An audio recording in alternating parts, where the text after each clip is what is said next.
So, in order to illustrate the point that I made yesterday, I would like to read to you a poem.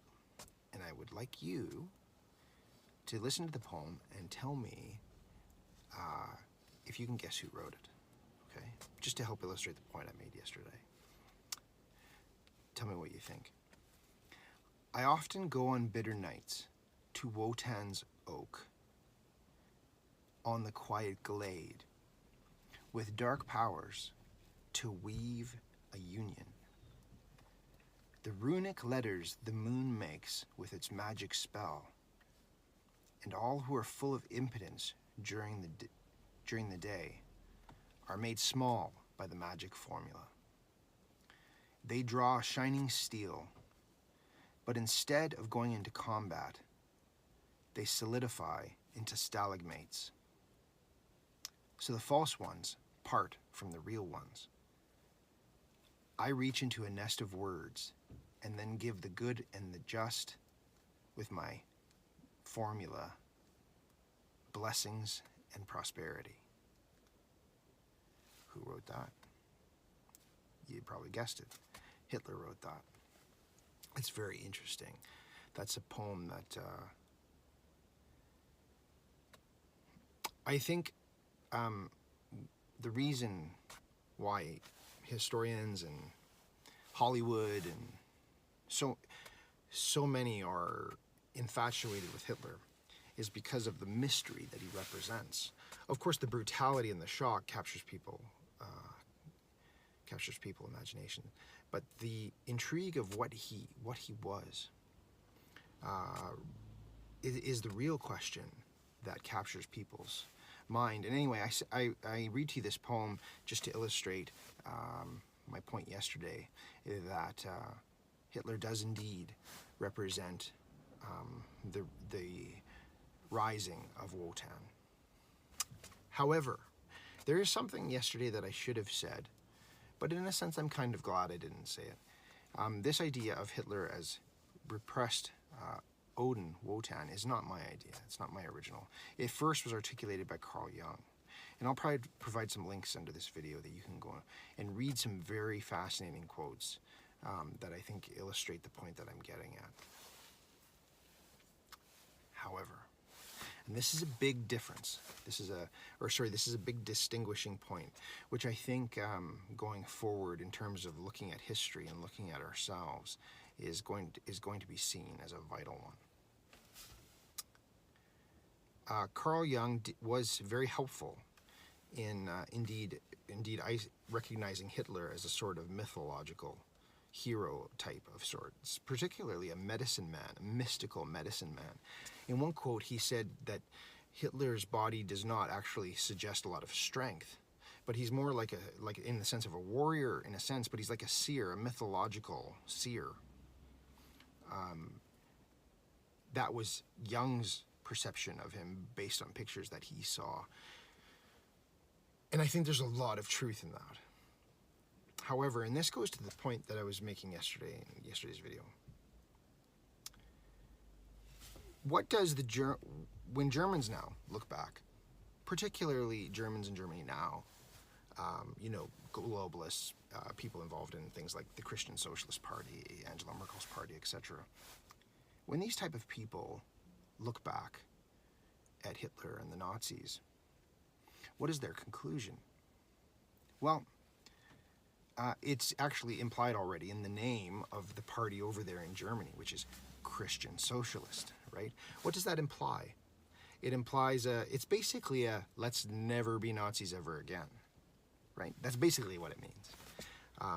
It's globalism. It's let's never let this pop up ever again, which is, as I'll explain here, going to make sure by that very attitude that it does happen again in an unhealthy way, in the same way that I mentioned yesterday that Nazism is an unhealthy way. But I'd like to read to you a quote from the memoirs of Dr. Alfred Rosenberg, and his view sums up, I think, the view of a lot of people when they look back and they can actually see the Odinism, the Wotanism that was boiling up in the German soul. He says, and I quote, Adolf Hitler, the fascinated disciple of Richard Wagner. And by the way, it's an interesting thing that both Nietzsche and Hitler were huge fans of Richard Wagner. At least Nietzsche was for a while, until he had a falling out with Wagner. And then Nietzsche, eventually saw the shallowness of Wagner, actually, of this person who used to think was a great man. He actually had a falling out and had a change of opinions. And I think Nietzsche became wise in that point on Richard Wagner, while Hitler, by contrast, did not. Anyway, to continue the quote. Hitler, the fascinated disciple of Richard Wagner, listened in the Linz Theater. I had someone point out to me the pillar where Hitler used to stand. Now, like WOTAN, he wanted to build a Valhalla. But when the will to power and right broke asunder, the castle fell to dust. What's he referring to there? He's referring to the collapse of the Third Reich. Hitler experienced WOTAN's tragedy in his own person without being warned by it. And he buried Germany under the ruins of his Valhalla. And here's the point, the conclusion that Alfred Rosenberg makes. Yes, we must never disdain agreements, nor ever suffer a Loki to whisper ill counsel into our ears.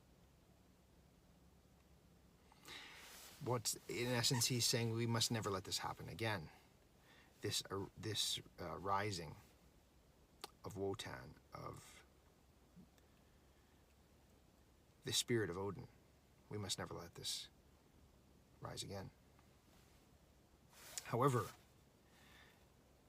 you can see how tragic now. You can see how tragic of a viewpoint that is. And tragically, most people in Germany right now take that view. That's a globalist view. People take that view. And Jung even recognized, Jung talked about, and I'm getting to the distinction here, that where Nietzsche and Jung are very much at odds with each other. In the same way that I articulate in an article that I wrote a long time ago, that Nietzsche and Jordan Peterson are very much at odds. And my main criticism of Peterson is that he doesn't acknowledge, he's not honest enough about how much they diverge. And I just think he should be more upfront about how anti-Nietzschean Peterson is. But anyway, Jung, though, does summarize very well, at least in some respects, the German soul and what Christianity did to it. He says, Carl Jung says in 1918, Christianity split the German barbarian into an upper and a lower half, and enabled him, by repressing the dark side, to domesticate the brighter half and fit it for civilization. Make Germans appropriate for civilization. But the lower, darker half still awaits redemption and a second spell of domestication. Until then, it will remain associated with the vestiges of the prehistoric age, with the collective unconscious, which is subject to a peculiar and ever-increasing activation. As the Christian view of the world loses its authority, the more menacingly will the blonde beast be heard prowling about in its underground prison, ready at any moment to burst out with devastating consequences. When this happens in the individual, it brings about a psychological revolution, but it can also take a social form. Now, here Jung continues on this quote, and I'll get to it. He talks about the Jews. And I'm going to read his quote, and then I'm going to elaborate on the Jews, because I think this is really important. In my opinion, this problem does not exist for the Jews. The Jew already had the culture of the ancient world, and on top of that, has taken over the culture of the nations amongst whomever he dwells. He has two cultures, paradoxical as that may sound. He is domesticated to a higher degree than we are, but he is badly at a loss for the quality in man which roots him to the earth and draws new strength from below. This chthonic quality is found in dangerous concentration in the Germanic peoples. The Jew has too little of this quality. Where has he his own earth underfoot? That's really funny. One of my favorite songs is, and my partner's favorite songs is a song by Mumford & Sons, which actually kind of paradoxically gets to that point. It's called Below My Feet. Keep the earth below my feet. Jung stated in another time as well that we Germans need some new foundations. We must dig down to the primitive in us. For only out of the conflict between civilized man and the Germanic barbarian will there come what we need, a new experience of God. Interesting. So, the reason I bring this up is because Jung and Nietzsche saw a similar thing, but they had different solutions, or they looked at it differently, very differently. So Jung saw, the Germans have this problem of this repressed barbarian, right? And for Jung, it was like, we need to do something about this. We need to have a new experience of God in order to re-domesticate this darker, lower repressed barbarian. And it's so funny because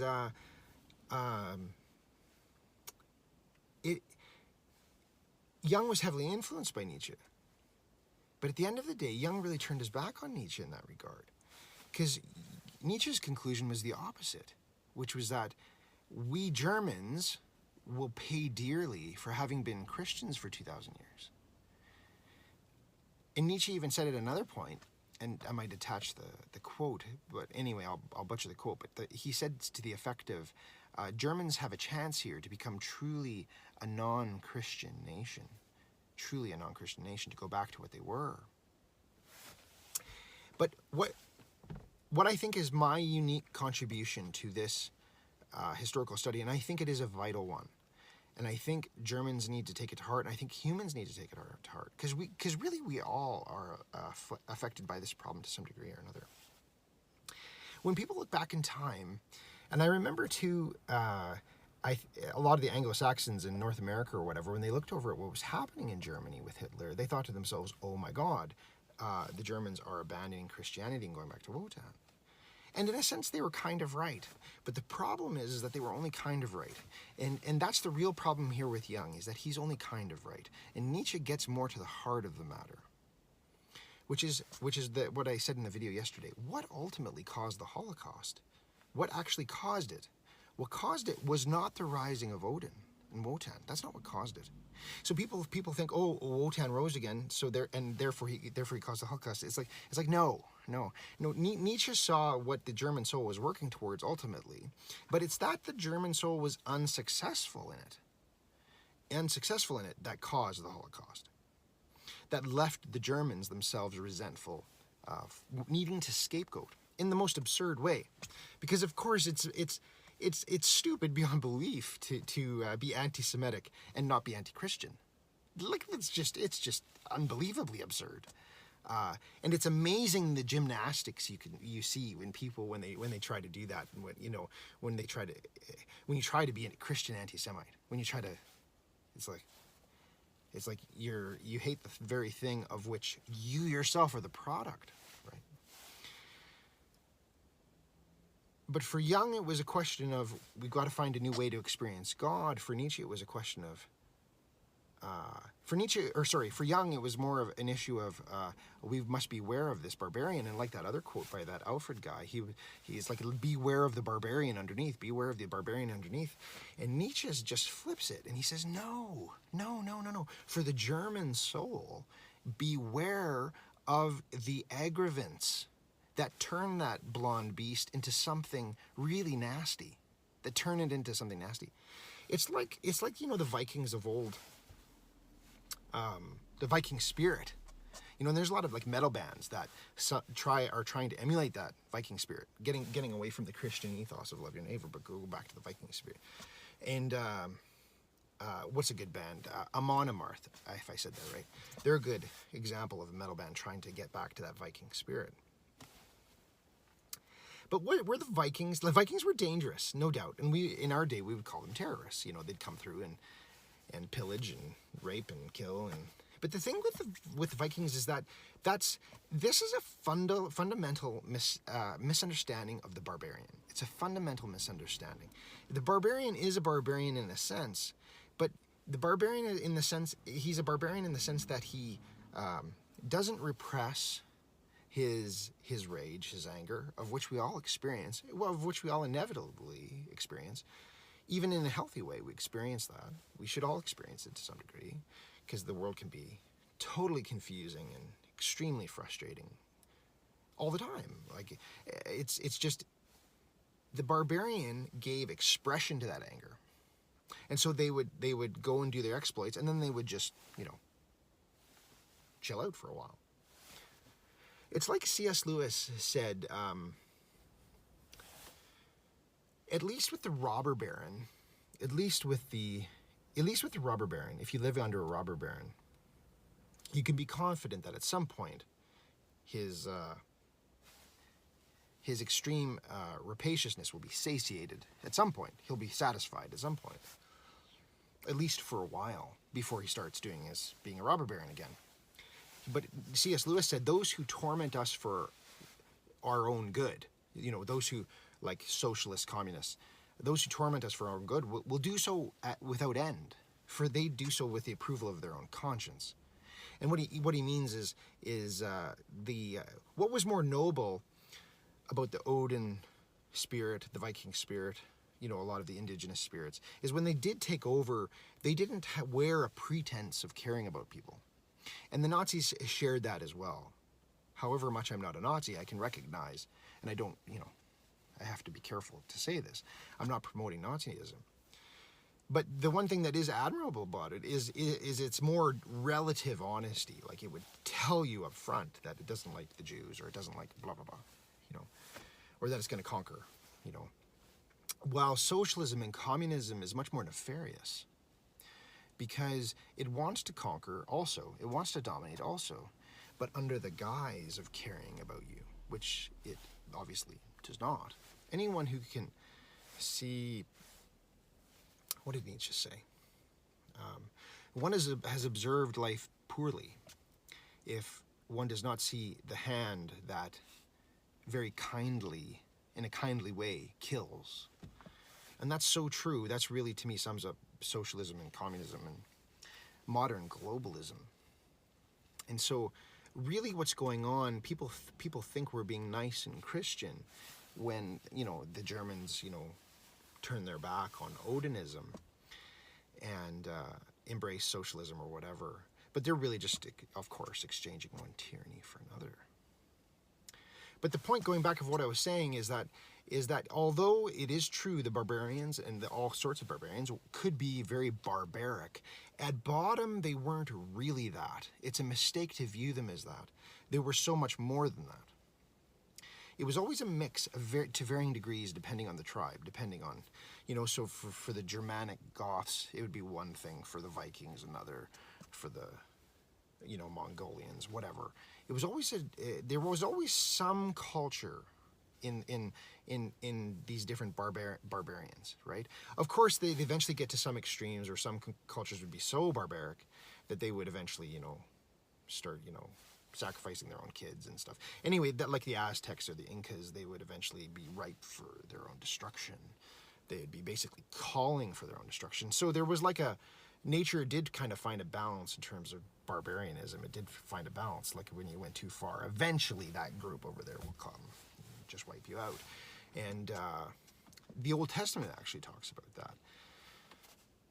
When it talks about the Canaanites or the Amalekites or whatever, the Canaanites in particular were a vicious, vicious barbarian people. And it says in there in the Old Testament to the prophet, like the warrior prophets of the Old Testament, it was said that they heard from God, that God basically said, well, I'm going to allow them to get this bad, and then once they're past that bad, then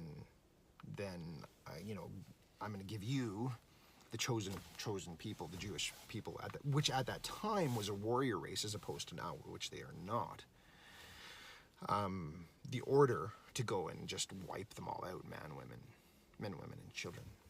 Just wipe them out because they were so barbaric. So I'm not saying that there was no extreme barbarianism, but the general principle is that barbarism was on a scale. And we, in our Christian moralizing, are so afraid of it that we cannot see that within along the scale of barbarism, there was something that went with it, and that is psychic vitality. There was a psychic vitality in many of the ancient barbarian cultures that is like totally lacking in modernity, in our comfort, in our comfortable culture, our love your neighbor, or at least pretend to go along, to get along culture, right?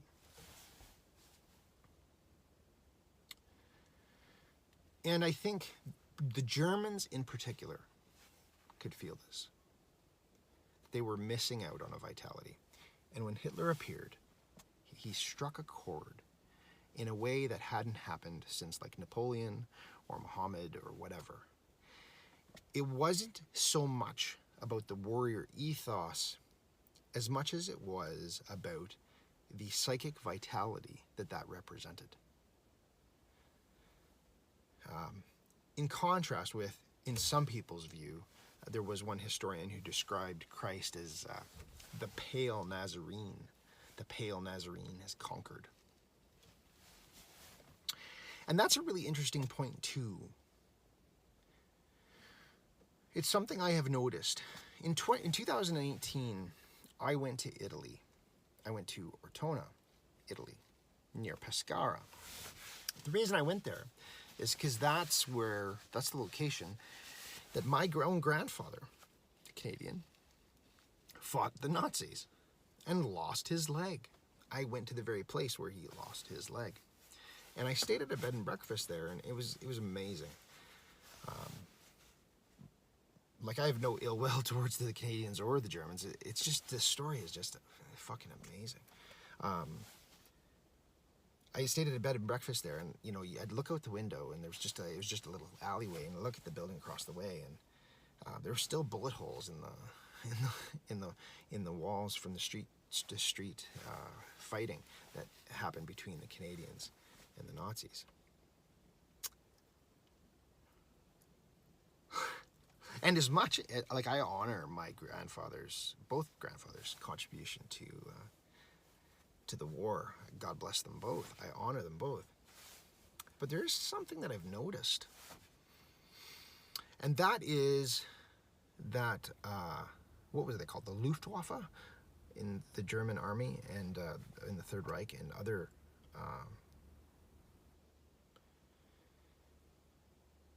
The Germans were respected for their ferocity.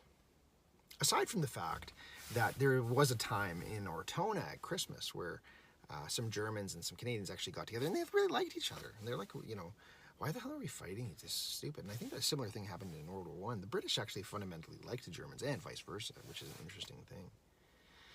But one thing that the Canadians couldn't deny is the fierceness, the ferocity of the Germans and how disciplined they were. And I was also talking with my partner about this. I was like, say what you will about the Nazis. And I'm not a Nazi. I don't support Nazism. I'm not saying this. The question is much deeper than this. Say what you will about the Nazis. They were dressed really well. They were really well dressed.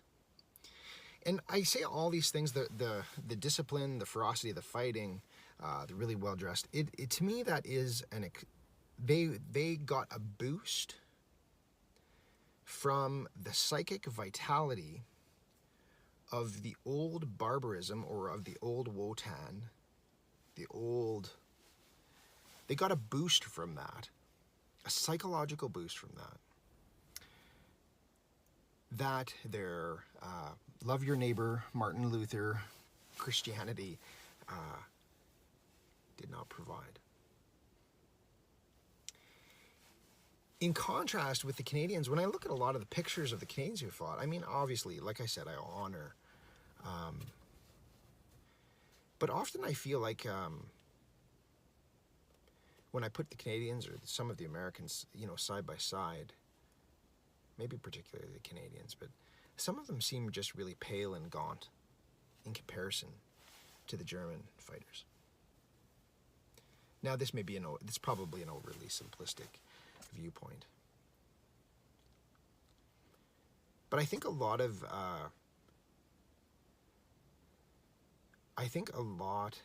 people, I think a lot of Canadians, I think a lot of Americans, a lot of Westerners in general, I think it's a mistake to conclude, this is kind of a segue, I guess, or kind of a distraction, I mean, but it's a mistake to conclude that people who, the Westerners who fought against the Nazis were doing that solely for freedom, you know, fighting for our freedom, right? Sure. But I think we're being dishonest when we don't acknowledge that a lot of Westerners were eager to fight in the war, eager to fight this dragon that named Hitler, this strange beast that emerged from out of the German soul. Say whatever you will about him, it's become apparent to me that, and I think if you look back, you'll find a lot of people, a lot of Western soldiers who were eager to fight. They were eager to be warriors, and they were eager to have a warrior enemy, and they found that in the Germans. And to this day, for those veterans who are still alive from that war, many of them, and I'm not saying this critically, I'm not saying this is bad, it's just, I think, the honest truth. Many people define themselves by the wars they have fought. And so in that sense, Hitler, paradoxically, incidentally, gave a lot of Westerners their sense of identity and meaning and mission. And without him, they would not have that. And I think that's part of the reason why we are so adrift in our day and age. Our war is definitely more of a spiritual war in our day and age, particularly for Generation X, which is another video I can make another time. But in general, our war is more of a spiritual war. But I think we don't acknowledge how much, at least to a degree. Now, of course, when they got to battle, they're like, what am I doing here? They wouldn't want to be there. You know, it's just horrific. You know, the trench warfare, you know, seeing your buddy's head blown off or limbs blown off, and just horrific, and then you'd have PSD forever, blah, blah, blah. But it doesn't change the fact that originally when they went out to war, a lot of them were excited for it. And I think it's important to be honest about that. So in a sense, the vitality of the barbarism of the old gods, the psychic vitality that often went along with that, actually spilled over also into even the Western fighters who were fighting against them. But getting back to my main point, forgive me, I digress. With the Nazis, Nietzsche would have seen that as an inevitability, but he would have disagreed sharply with Carl Jung and now Jordan Peterson. He would have disagreed sharply with them and considered their position disastrously wrong to think that this is just an old Odin, WOTAN, lying dormant. That it's just that, and it's just been rising again because Christianity has been down the decline. Now, there's truth in that.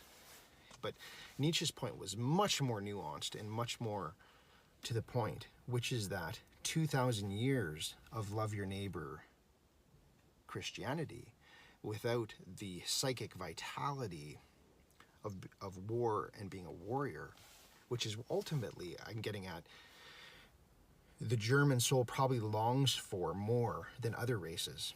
Although I think most races do, except for the Jews, which Nietzsche said had a more completely firm foundation in its contempt for man, which is an interesting thing.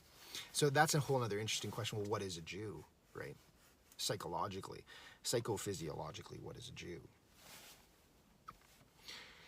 And the Germans, like if you examine psychologically what is a Jew, you'll eventually come to the conclusion, and after looking at the Germans, that you'll be like, okay, yeah, the Germans are definitely not what a Jew is. But the tragedy is that, in Nietzsche's view, I think, the tragedy is that the Germans also held on to Christianity, which is a product of Judaism. And I think if if Nietzsche was alive when Hitler was alive, he would criticize Hitler, not for being Hitler, but for being inconsistent.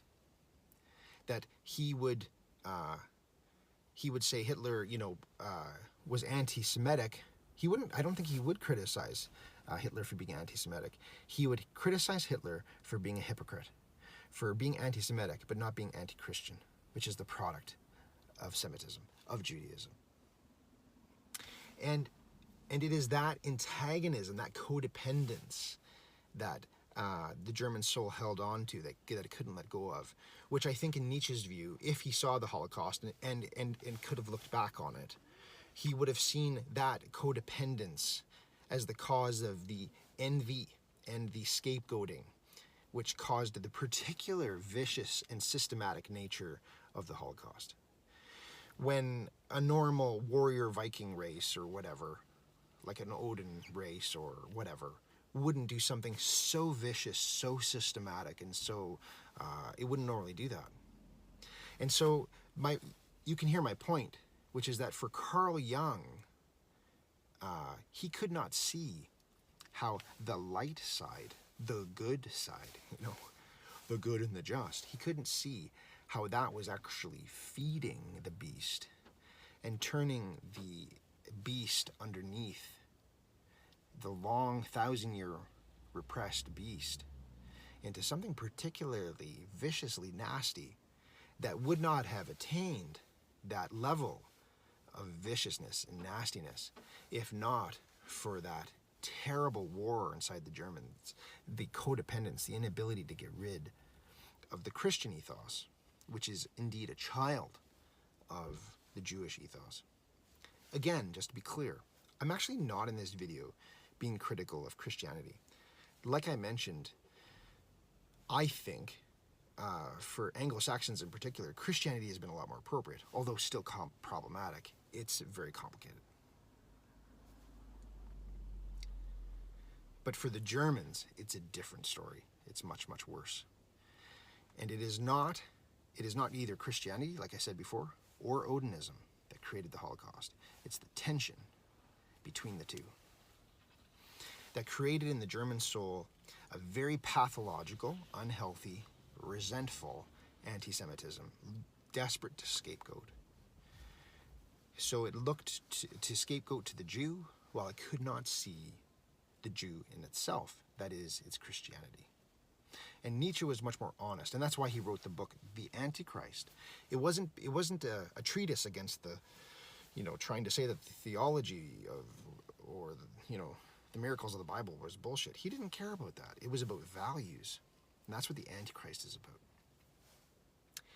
And tragically, it seems to me now that the Holocaust happened precisely because the German soul could not let go of its codependency.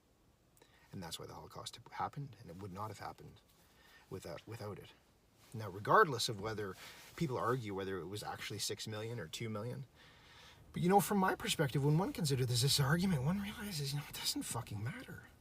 Whether it was 2 people or 2 million or 20 million, it doesn't matter. The principle is still the same. From this perspective.